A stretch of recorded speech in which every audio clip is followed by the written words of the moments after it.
വാഴച്ചാൽ മലക്കപ്പാറ അന്തർ സംസ്ഥാന പാതയിൽ ഭീതി പരത്തി കാട്ടാന കബാലി.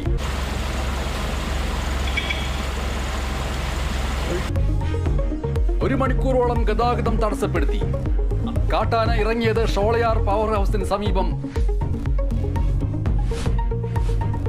തിരുവനന്തപുരം ചെമ്പഴന്തി അഗ്രികൾച്ചറൽ സഹകരണ സംഘത്തിനെതിരെ നാട്ടുകാർ. ചിട്ടിത്തുക ലഭിക്കാത്തതിൽ ജീവനൊടുക്കിയ ബിജുകുമാറിന്റെ മൃതദേഹവുമായി പ്രതിഷേധം. കൂടുതൽ പേർ പറ്റിക്കപ്പെട്ടെന്ന് വെളിപ്പെടുത്തൽ. സംഭവിച്ചത് ആ ചെറുക്കൻ ഇവിടെ കൊണ്ട് കുറച്ച് പൈസ ഉൾപ്പെടെ ചെയ്തത്. അപ്പം പല അവധികളും അവൻ്റെ അടുത്ത് പറഞ്ഞു. എല്ലാം പറഞ്ഞു അവൻ കൈകെട്ട് ചെയ്തത് തന്നെ, അല്ലാതെ ഇല്ല. പ്രതിഷേധം അവസാനിപ്പിച്ചത് വിഷയം അന്വേഷിക്കാമെന്ന RDOയുടെ ഉറപ്പിൽ. കരുവന്നൂർ സഹകരണ ബാങ്ക് തട്ടിപ്പ് കേസിൽ പാർട്ടി സ്വത്ത് കണ്ടുകെട്ടാനുള്ള ED നീക്കം രാഷ്ട്രീയ പ്രേരിതമെന്ന് CPIM.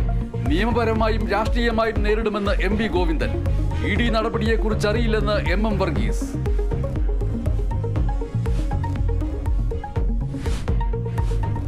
സർവകലാശാല VC നിയമനത്തിൽ ഗവർണറുടെ അപ്രതീക്ഷിത നീക്കം. സെനറ്റ് പ്രതിനിധിയില്ലാതെ 6 വാഴ്സിറ്റികളിൽ സെർച്ച് കമ്മിറ്റി രൂപീകരിച്ച് വിജ്ഞാപനമിറക്കി. ഹൈക്കോടതിയെ സമീപിക്കാൻ സർക്കാർ. പൂക്കോട്ടെ സിദ്ധാർത്ഥന്റെ മരണത്തിൽ സർവകലാശാലയ്ക്കെതിരെ ഗവർണർക്ക് കത്തയച്ച് മാതാപിതാക്കൾ. പെരിയാറിലേക്ക് മാലിന്യമൊഴുക്കിയ CG ലൂബ്രിക്കൻസ് ഫാക്ടറിക്കെതിരെ കേസ്. നടപടി പ്രദേശവാസിയുടെ പരാതിയിൽ. മൂന്നാറിൽ പുഴയിലേക്ക് മാലിന്യമൊഴുക്കിയ ഹോട്ടൽ പൂട്ടിച്ച പഞ്ചായത്ത്. ബുഹാരി ഹോട്ടലിനെതിരെ 2 ലക്ഷം രൂപ പിഴയും ചുമത്തി. Kerala vision news big impact. Vyttila hub റോഡിലെ കുഴിയടച്ച് അധികൃതർ.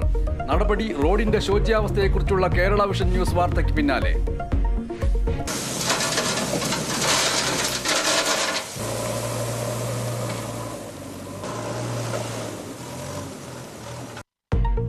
യാത്രക്കാരെ വലച്ച് കൊയിലാണ്ടി പൂക്കാട് റോഡിൽ കുഴികളും വെള്ളക്കെട്ടും.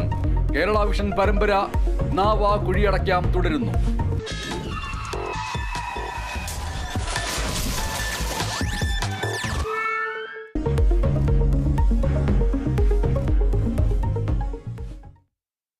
കണ്ണൂരിൽ നിന്നാണ് ഇന്നത്തെ ഒന്നാമത്തെ പരമപ്രധാന വാർത്ത. ആ വാർത്തയുടെ താക്കീത് കേരളത്തിലെ ഇടതുപക്ഷം മനസ്സിലാക്കുമോ എന്നുള്ളതാണ്